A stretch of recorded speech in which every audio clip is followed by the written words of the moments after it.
दर्शकों, Kashmir files film पर देश भर में तूफान सा मचा हुआ है।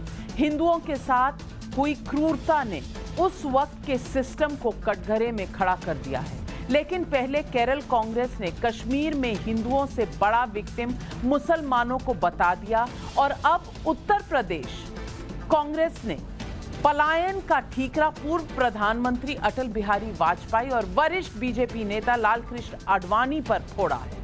उत्तर प्रदेश कांग्रेस ने ट्वीट करके कहा है कि कश्मीरी पंडितों के नरसंहार के वक्त दिल्ली की गद्दी पर मौन साधे कौन बैठा था? नरसंहार ना रोकने वाला राज्यपाल किसका प्यादा था? इस ट्वीट के साथ डाले गए वीडियो में कहा गया है कि अटल आडवाणी ने अपनी राजनीतिक हैसियत बढ़ाने के लिए वीपी सिंह सरकार को समर्थन दे रखा था। इस वीडियो ने कांग्रेस में ये साबित करने की कोशिश की है कि पलायन की जिम्मेदार बीजेपी है, क्योंकि जब कश्मीर से हिंदुओं का मास एक्सोडस हुआ तब बीजेपी के समर्थन वाली वीपी सिंह की सरकार थी और तत्कालीन राज्यपाल जगमोहन ने कश्मीरी हिंदुओं को उनके हाल पर छोड़ दिया था।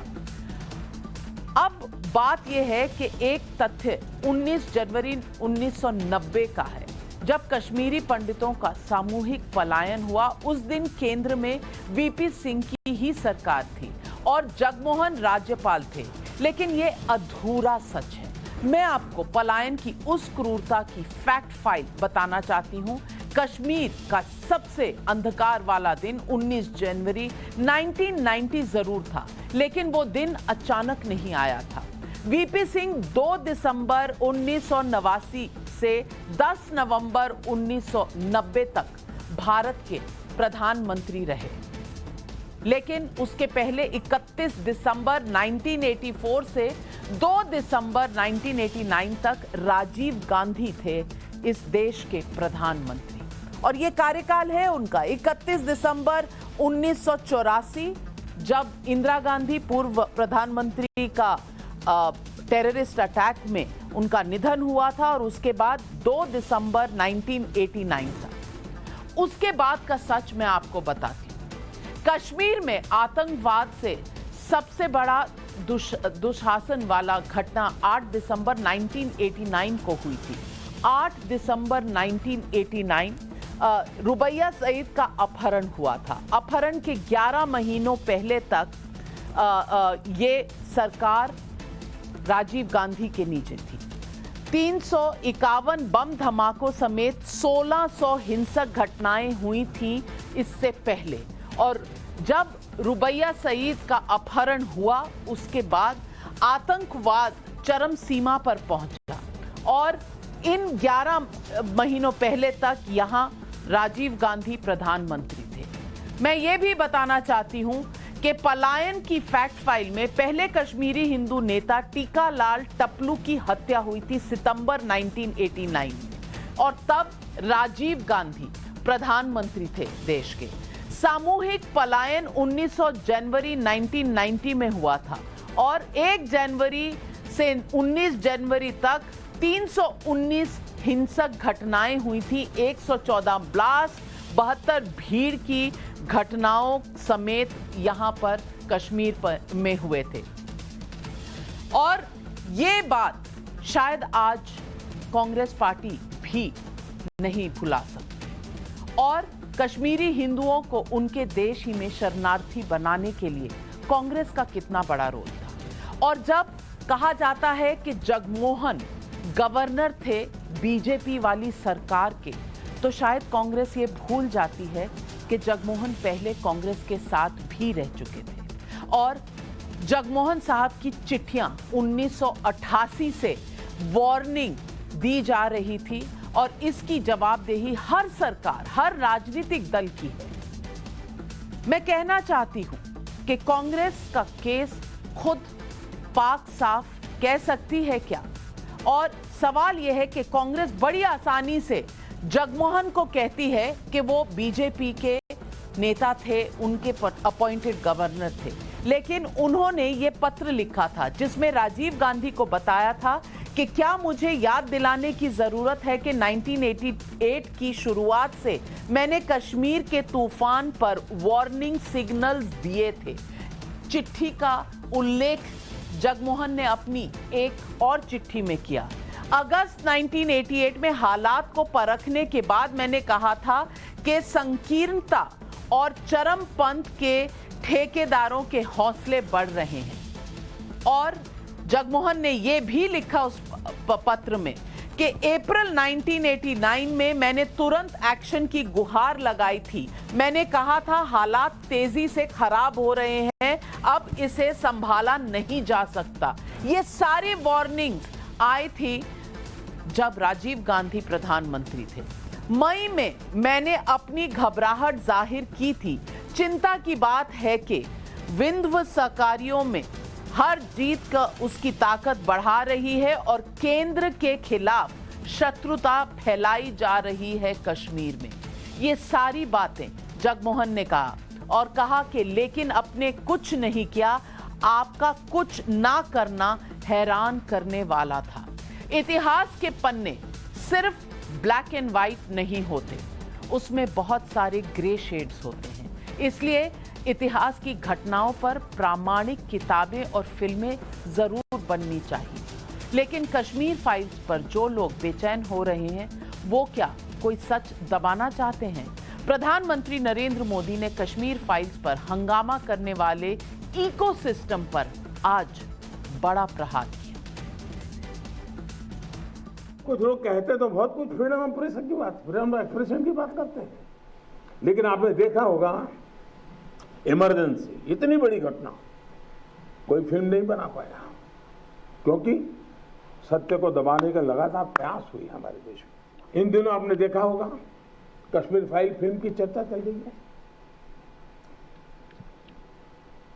और जो लोग हमेशा फ्रीडम ऑफ एक्सप्रेशन के झंडे लेकर के घूमते हैं वो पूरी जमात बौखला गई है पिछले 5-6 दिन से।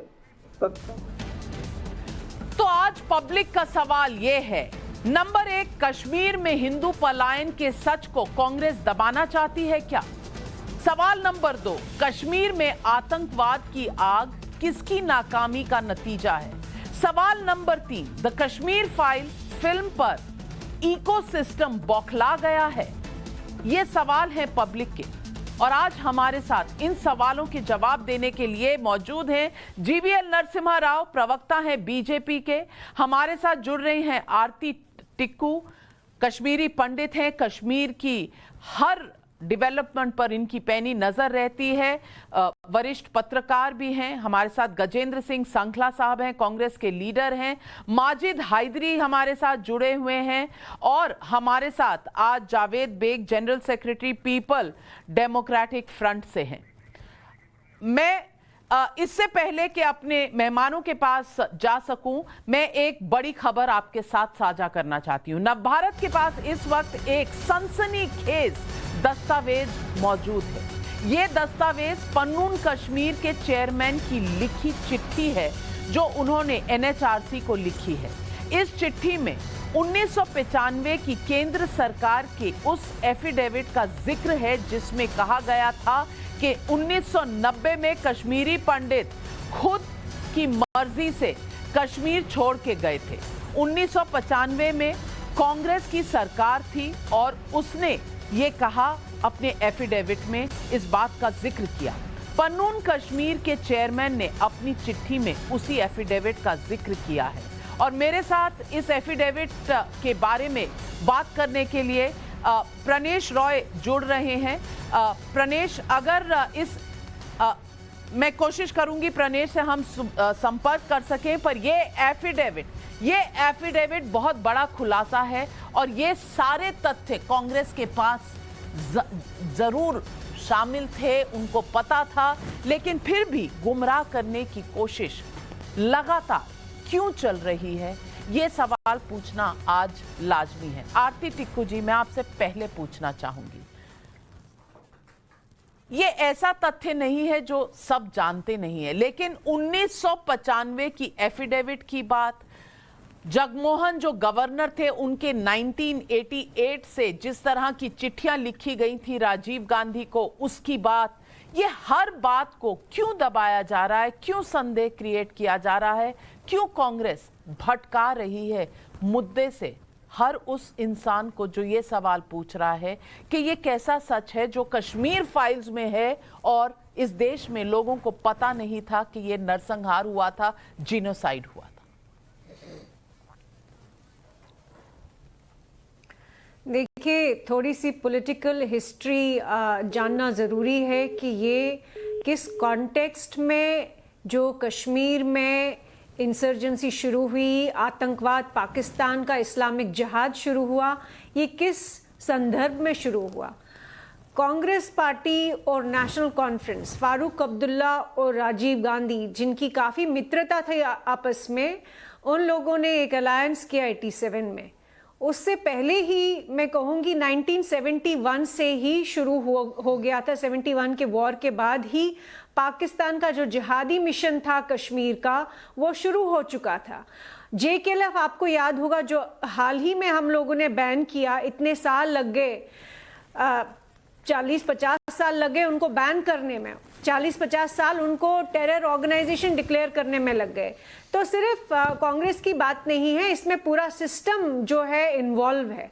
और इस सिस्टम के जो लोग जो इसके लिए रिस्पॉन्सिबल थे, उनका अभी उनके ऊपर जो मास्क लोगों ने पहना है वो अभी उतरा नहीं है। कश्मीर फाइल्स ने, मैं कहूँगी कि बहुत बड़ा कदम उठाया, बहुत बड़ा सच दिखा है, लेकिन अभी पूरा सच नहीं दिखा है।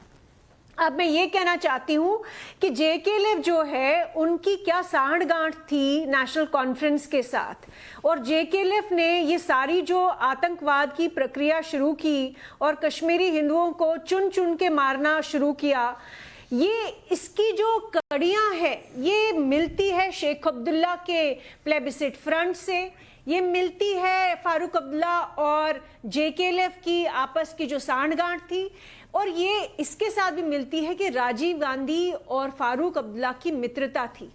तो ये सारी कड़ियाँ जब आप देखेंगे, हिस्टोरिकली देखेंगे, तो आपको ये समझ आएगा कि VP सिंह की गवर्नमेंट के अंदर जब 1990 में जनसंहार हुआ, वो आखिरी कड़ी था। जो बाकी कड़ियाँ थी वो ऑलरेडी हो चुकी थी।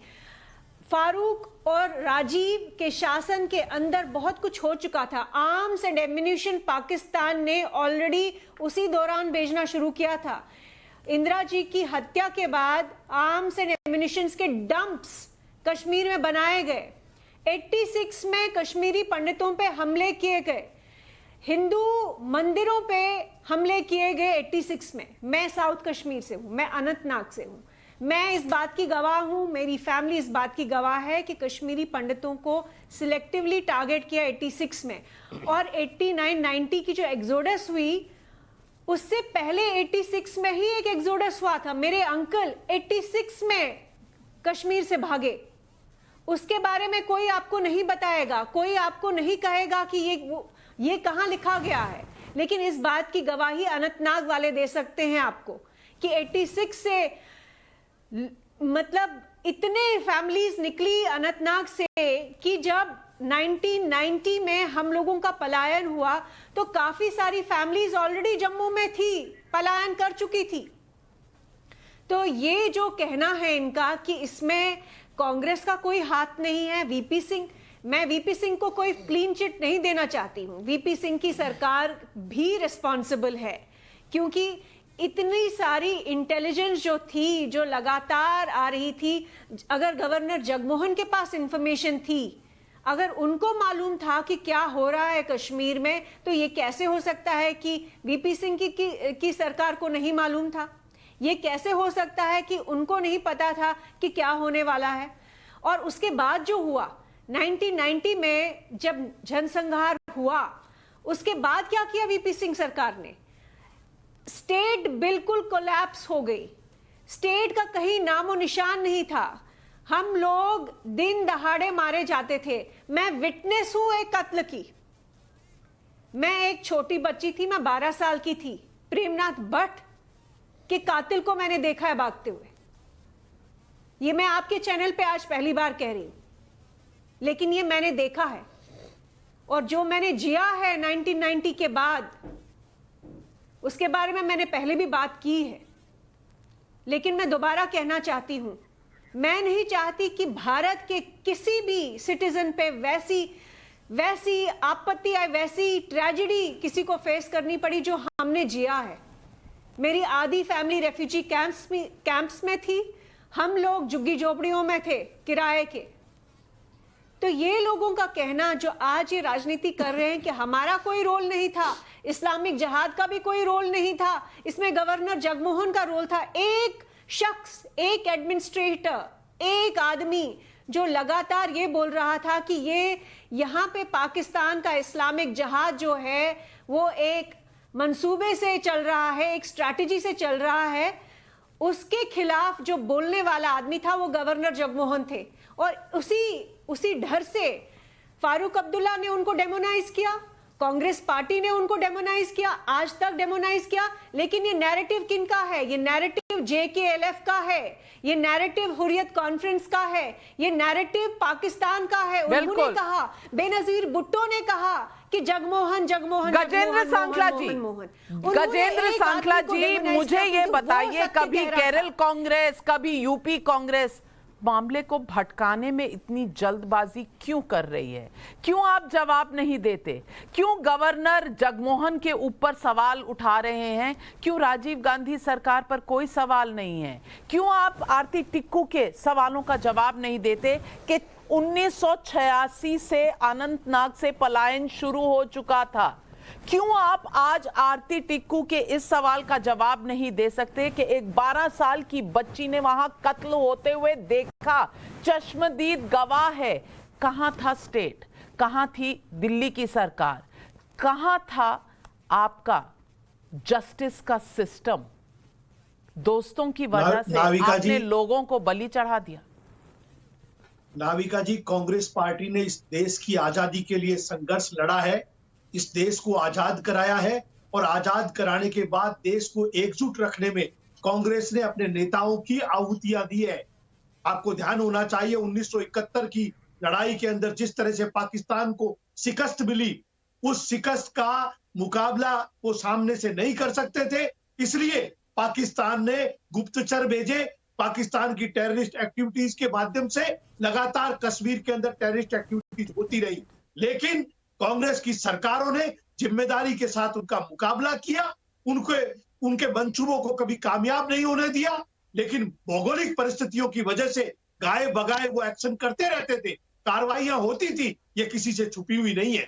या उसके बाद नहीं तो 1947 में आपकी वजह से हमें आजादी मिली, तो इसलिए 1990 के सवाल, 1988 के सवाल, 1989 के सवाल हमें पूछने नहीं चाहिए? GVL नरसिम्हा राव, ये कहां तक सही है कि हम 1988, 89, 86 कोई सवाल नहीं पूछ सकते? क्योंकि 1947 में कांग्रेस का किरदार था देश को आजादी दिलाने का।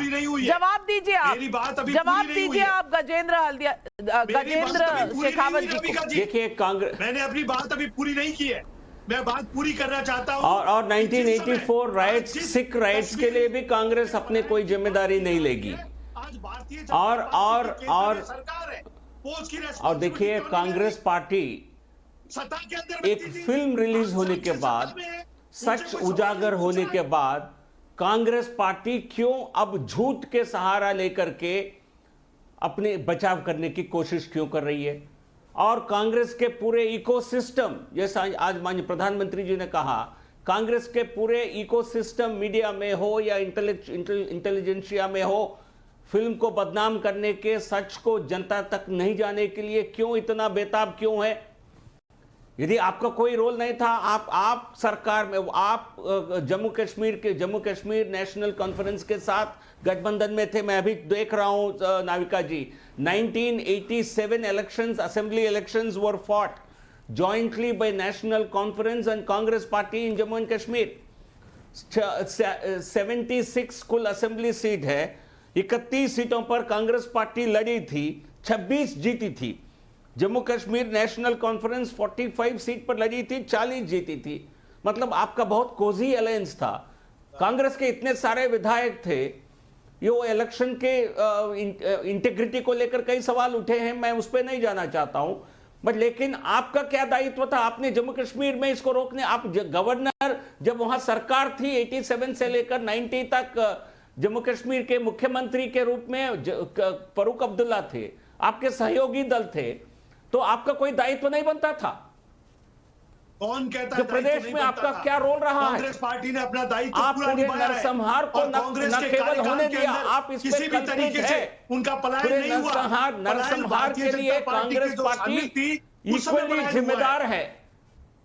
जो एजेंसी, जो जेकेएलएफ जैसे जो संस्थाएं रिस्पांसिबल है, उतनी रिस्पांसिबल इंडियन नेशनल कांग्रेस भी है। जनवरी 1990 को आपके ऊपर ये कलंक है, ये कलंक को आपको एक्सेप्ट करना पड़ेगा, देश की जनता से माफी मांगनी पड़ेगी।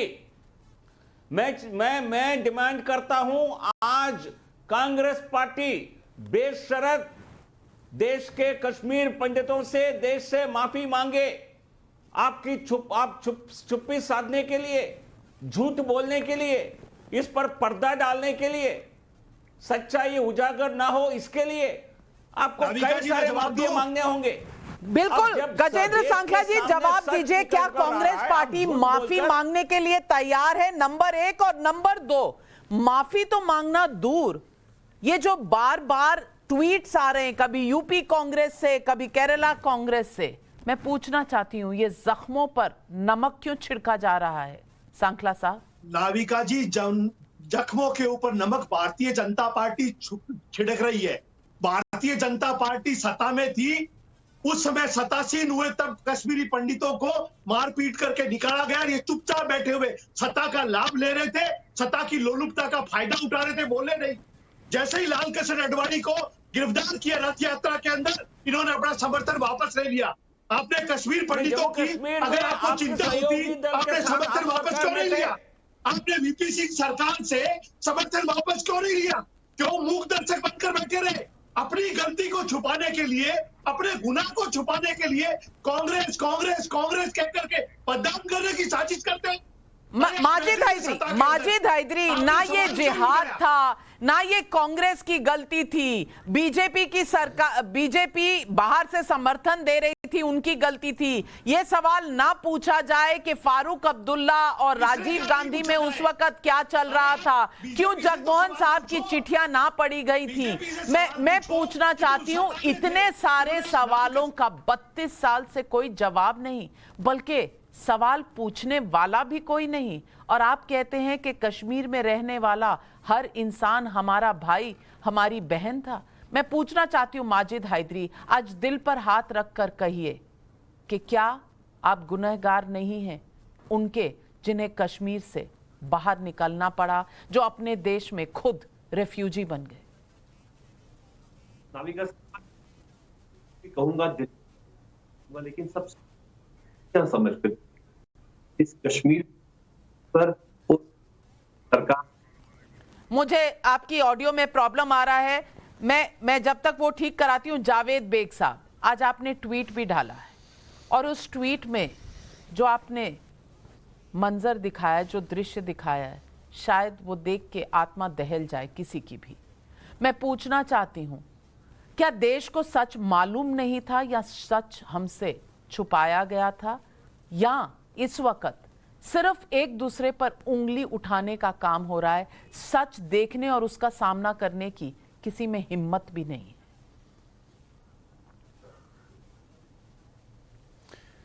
शुक्रिया मुझे अपने प्रोग्राम में लाने के लिए। देखिए, यहां पे हम कांग्रेस वर्सेस बीजेपी ना करें, तवारीख के एक ऐसे इतिहास को जिसे कहीं ना कहीं मस्क किया गया था, छुपाया गया था, वो सामने आ रहा है दुनिया के सामने। मुझे लग रहा है, क्योंकि मैंने खुद एक मैसेकर देखा है। मैं सेंट्रल कश्मीर के जिस ज़िले से ताल्लुक़ रखता हूँ उसका नाम बडगाम है, और बडगाम के ही एक इलाके जहाँ मैं रहता हूँ का नाम बीरवा है। बीरवा में एक ही कश्मीरी पंडितों का गांव था जिसका नाम संग्रामपुरा था। 1997 के 21 मार्च जब पूरे कश्मीर में नवरोज मनाया जाता है, उस दिन उन गरीब और मजलूम कश्मीरी पंडितों को बेदर्दी से रात के गुप्त अंधेरे में मारा गया। जो मैंने खुद देखा। मैं 11-12 साल का था तब, मैंने खुद देखा। और जिन्हें मारा गया, ना उनकी वजह से कश्मीर की आज़ादी रुकी थी और ना ही उनके शहीद करने के बाद कश्मीर आज़ाद हुआ। उनमें मेरे ही एक उस्ताद थे, उनमें मेरे जैसे कुछ नौजवान थे जो पढ़ाई लिखाई के बाद नौकरी ढूंढ रहे थे। उनका जुर्म, उनकी गलती सिर्फ ये थी कि वो कश्मीरी हिंदू थे। और मारने वाले पाकिस्तान के दहशतगर्दों के साथ कश्मीरी मुसलमान मिलिटेंट भी थे जो मेरे ही इलाके के थे। उनमें कुछ लोग आज भी जिंदा है। कुछ लोगों को उस वक्त की सरकार जो फारूक अब्दुल्ला साहब चला रहे थे, सरकारी नौकरियां दी। मेरे पास अल्फाज नहीं है, मैं किन अल्फाजों में बयां करूं कि मेरे कश्मीरी पंडितों के साथ क्या हुआ। जो मेरा खून है, मेरे कौम के लोग हैं, वो हम एक ही नस्ल के इंसान हैं। हालांकि इतिहास गवाह है, एक ही नस्ल के जानवर भी एक दूसरे का शिकार नहीं करते हैं, लेकिन इस कदर जानवर हो गए थे वो इंसान जिन्होंने कश्मीरी पंडितों को मारा। जिस बेटी का मैंने आज ट्वीट किया था, वो किसी कश्मीरी पंडित की बेटी नहीं थी। गिरिजा टिक्कू कश्मीर की बेटी थी, कश्मीरियों की बेटी थी। वो हमारी अस्मत थी, हमारी इज्जत थी। और ये कश्मीरी मुसलमानों ने ही बयां किया है किस तरीके से उन्हें जिंदा काट दिया गया। बेगैरत लोग देख रहे थे। हमारे इस्लाम में, मैं खुद एक मुसलमान हूं और मैंने ये पढ़ा है, इस्लाम में कहा गया है अगर जंग के सूरत हाल में आपकी बस्तियों में कोई गैर मुसलमान रह रहा हो, आप पे इस्लामी फरीजा है कि आप उसके जान और माल की हिफाजत करें, उनकी अस्मत की और उनके जो इबादत गाह है उनको आप प्रोटेक्ट करें। लेकिन कश्मीरी मुसलमान फेल हुआ। कश्मीरी मुसलमान इस कदर फेल हुआ कि वो अपनी गलती तक एक्सेप्ट नहीं कर रहा है। इसीलिए मैंने आज हाथ जोड़ के हमारे कश्मीरी मुसलमान, कश्मीरी हिंदू भाइयों से माफी मांगी, क्योंकि मेरे वालिद साहब की जनरेशन ने जो गलतियां की, जो गुनाह उनसे हुए, उनके लिए मैं आज शर्मिंदा हूं। और कब तक हम इस डिनायल में रहेंगे? कब तक हम अपनी ये ब्लेम गेम दूसरे के सर पे चढ़ाएंगे? कब तक हम ये कहेंगे कि वो उस वक्त गवर्नर की गलती थी? गवर्नर मस्जिद में जाकर ऐलान नहीं कर रहे थे कि कश्मीरी पंडितों को रलियू चलियू या गलियू। ये तो एक हकीकत है जिसका मैं खुद एक ऐनी शाहिद हूं, जो मैंने देखा है। इंसान होने के नाते, इस समाज का एक यूनिट होने के नाते, एक मेंबर होने के नाते मुझे शर्म आ रही है। मैं एक्सेप्ट कर रहा हूं मेरे वालिद साहब की जनरेशन ने जो गलतियां की, जो गुनाह उनसे हुए, और जब तक कश्मीरी पंडित कश्मीर वापस नहीं आएंगे, अपने जावेद भाई आपने एक्सेप्ट तो किया, आपने एक्सेप्ट किया, और कुछ लोग हैं जो देश को आज भी गुमराह कर रहे हैं, ठीकरा दूसरों के सर पर फोड़ रहे हैं, उंगलियां उठा रहे हैं। और आज ये शो पब्लिक देख रही है और पब्लिक के सवाल आ रहे हैं। आइए सुनते हैं पब्लिक के सवाल, कौन किससे क्या पूछ रहा है। आइए हम सुनते हैं। नितिन अग्रवाल नोएडा से जुड़ रहे हैं, प्रीति चौधरी दिल्ली से जुड़ रही हैं। आइए सुनते हैं इन दोनों के क्या सवाल है।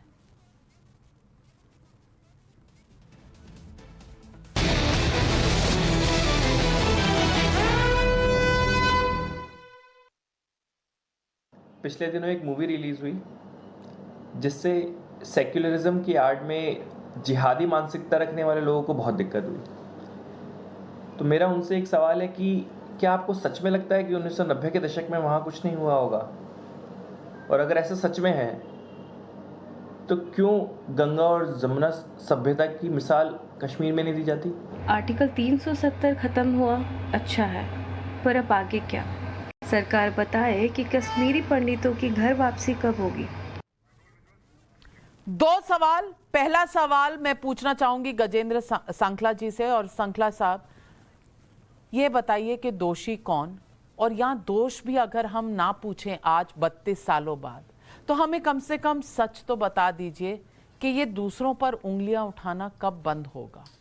क्यों नहीं एक राष्ट्र की तरह हम सर झुका के कहते हैं कि हमने अपने भाइयों और बहनों को बिल्कुल अकेला छोड़ दिया, रिसने के लिए, मरने के लिए, शर्मिंदा होने के लिए छोड़ दिया।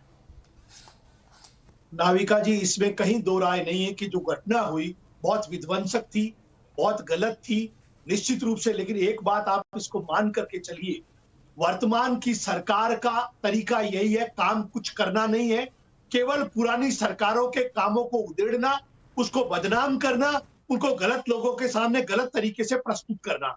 आज मैं जानना चाहता हूं, भारतीय जनता पार्टी की तीसरी बार सरकार है, अटल बिहारी वाजपेयी प्रधानमंत्री रहे 3 बार, अभी नरेंद्र मोदी जी लगातार 2 बार प्रधानमंत्री कहने से पहले तो केरल कांग्रेस कह रही है, यूपी की कांग्रेस कह रही है। आप अपना जवाब दीजिए ना, सरकार से तो हम जवाब मांग लेंगे। 15 साल तक सरकार रही है भारतीय जनता पार्टी की, वो इस बात की रिस्पॉन्सिबिलिटी नहीं लेगी कि जो गुनाह हुआ उन लोगों को हम जस्टिस नहीं दिला पाए। उनके 15 साल आपको याद है? तमाशा बना रहे हो। उनके 15 साल आपको याद है, अपने 15 साल आप भूल गए। 32 सालों में से 15 साल आपके भी थे। मैं यही कहना चाहता हूं कि कांग्रेस को इंट्रोगेट क्यों किया जा रहा है? कांग्रेस को नहीं, सभी दलों को इंट्रोगेट करो जिन्होंने अपनी जिम्मेदारियों को नहीं निभाया। तो चलिए कांग्रेस से सवाल ना पूछिए। ये बेस्ट डिफेंस है, ये बेस्ट डिफेंस है कांग्रेस पार्टी का कि हमसे सवाल ना करो, उनसे सवाल करो जिन्होंने कोई जवाब नहीं दिया। तो मैं नरसिम्हा राव जी आपसे पूछना चाहती हूँ, जनता ये भी पूछ रही है कि 7 सालों में, 7.5 सालों में आपने कश्मीरी पंडितों की वापसी, घर वापसी क्यों नहीं की? और तब जो सरकार थी उसको बाहर से आप भी सपोर्ट दे रहे थे, आपने इस बात पर सपोर्ट वापस क्यों ना ली?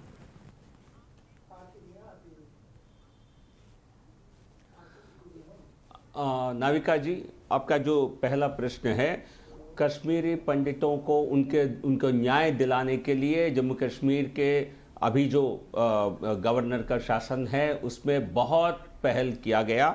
मैं कुछ आंकड़े आपको प्रस्तुत करना चाहता हूं, क्योंकि केवल बयान देने के बजाय मैं बताना चाहता हूं 3000 नौकरियां, ये पार्लियामेंट में ये जानकारी साझा किया गया कुछ ही दिन पहले।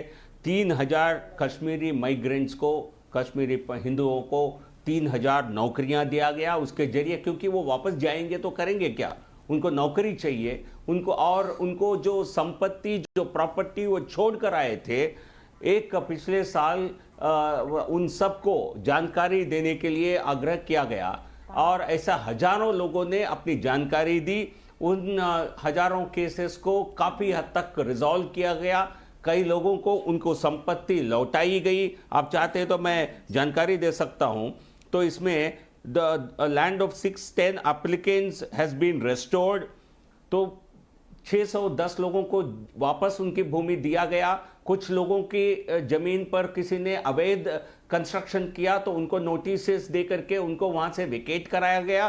पहली बार मोदी सरकार के दौरान उनको वापस लाने का और उनको अपने हक दिलाने का काम हमारी सरकार कर रही है। तो ये काम कांग्रेस की सरकार उनके समय पे क्यों नहीं हुआ? यदि इंक्वायरी कमीशन रहते हुए बनेगी या नहीं, जीवीएल नरसिम्हा राव, आज देश जानना चाहता है कि ये इंक्वायरी कमीशन अब आपकी सरकार बनाएगी या नहीं? देखिए, ये सरकार का क्या फैसला होगा इस पर मैं कोई भविष्यवाणी नहीं कर सकता हूं, लेकिन उनको न्याय दिलाने का, उनको अधिकार दिलाने का कश्मीरी पंडितों को, हिंदुओं को, ये काम मोदी सरकार के कार्यकाल में हो रहा है और आगे जाकर भी, क्योंकि हमारी सरकार संवेदनशील है, हमारी सरकार सच्चाई को जानती है, सच्चाई से संवेदनशील है। कांग्रेस पार्टी आज तक नकार रही थी। जीवीएल नरसिम्हा राव साहब, संवेदना का समय निकल गया, न्याय का समय आ गया है। कश्मीरी पंडित, उनके लिए न्याय की जरूरत है। संवेदना से पेट नहीं भरता, दिल में शांति नहीं होती। शायद आज इस बहस को यही विराम देंगे, लेकिन पॉलिटिकल सच्चाई क्या थी, राजनीतिक सच्चाई क्या थी? मैंने कुछ ही देर पहले आरिफ मोहम्मद खान साहब, केरला के गवर्नर से बात की और उन्होंने जो तथ्य सामने रखे चौंकाने वाले हैं।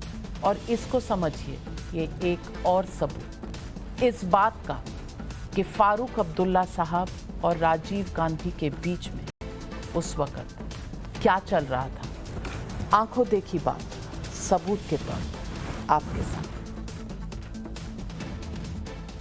और आज हमारे साथ जुड़ रहे हैं केरला के गवर्नर साहब आरिफ मोहम्मद खान साहब। प्रणाम, नमस्कार, आदाब। Thank you for joining me on frankly speaking. Khan साहब, इस वक्त देश में दो ही मुद्दे चल रहे हैं। एक मुद्दा चल रहा है कश्मीर फाइल्स का और दूसरा हिजाब का। तो पहले मैं कश्मीर फाइल से शुरू करूंगी क्योंकि मुझे आपका पुराना वक्त भी याद आ गया जब आप राजीव गांधी जी के साथ हुआ करते थे। और आज इस बात पर बहुत बहस छिड़ी हुई है कि उस जमाने में क्या हुआ। केरला कांग्रेस ने एक ट्वीट किया था और कश्मीर में जो कश्मीरी पंडित्स और हिंदूज का नरसंहार हुआ था उस पर उनका कहना है कि कश्मीरी हिंदू या पंडित कम मरे थे और 15,000 से ज़्यादा मुसलमान मरे थे। मैं आपसे पूछना चाहती हूँ, एक स्कॉलर होने के तौर पर और उस वक़्त राजनीति में होने के तौर पर, क्या ये सही बयान है? और अगर सही था तो फिर केरला कांग्रेस ने डिलीट क्यों कर दिया?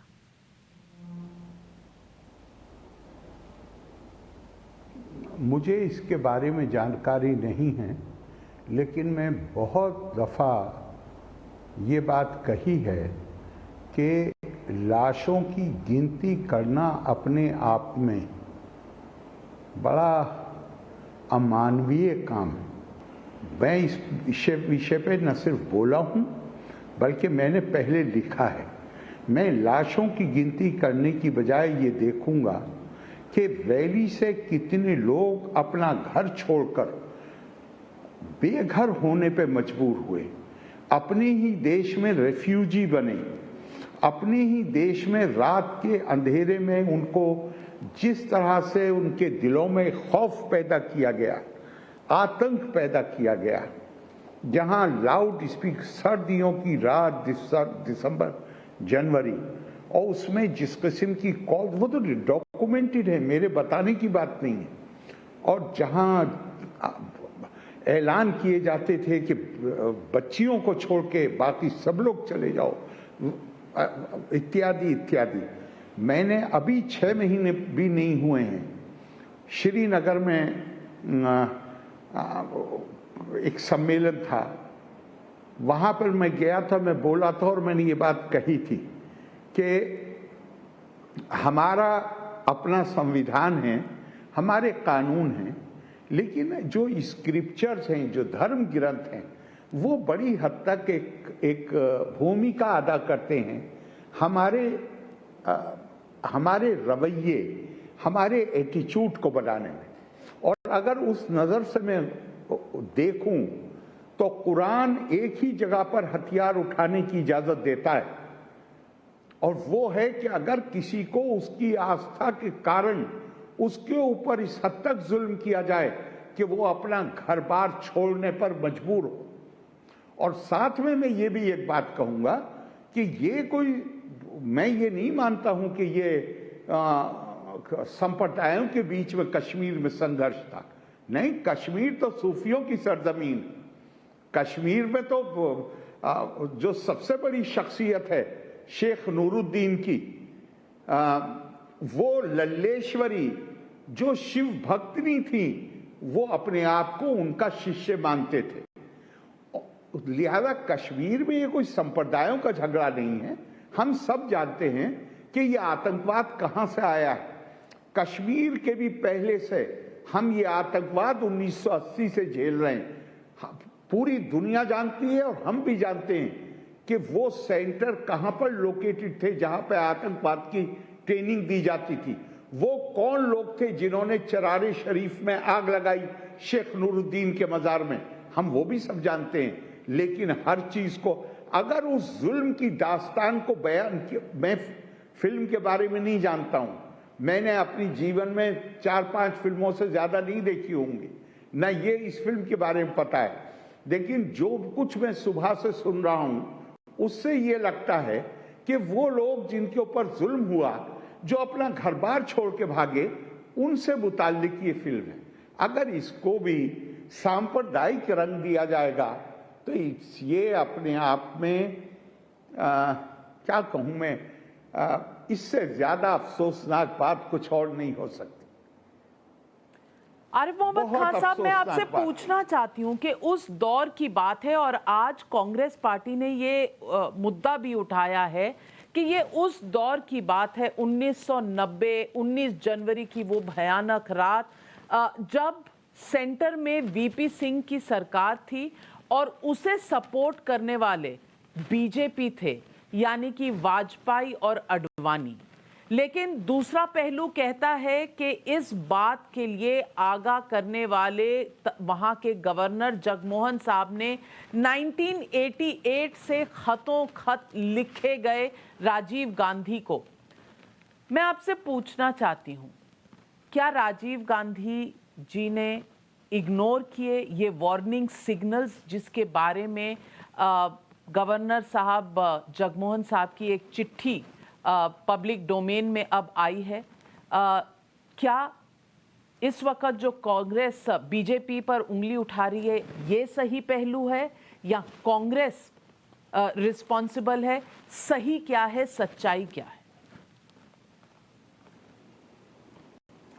देखिए, कौन पार्टी किस पर उंगली उठा रही है उस चर्चा में मुझे नहीं जाना चाहिए।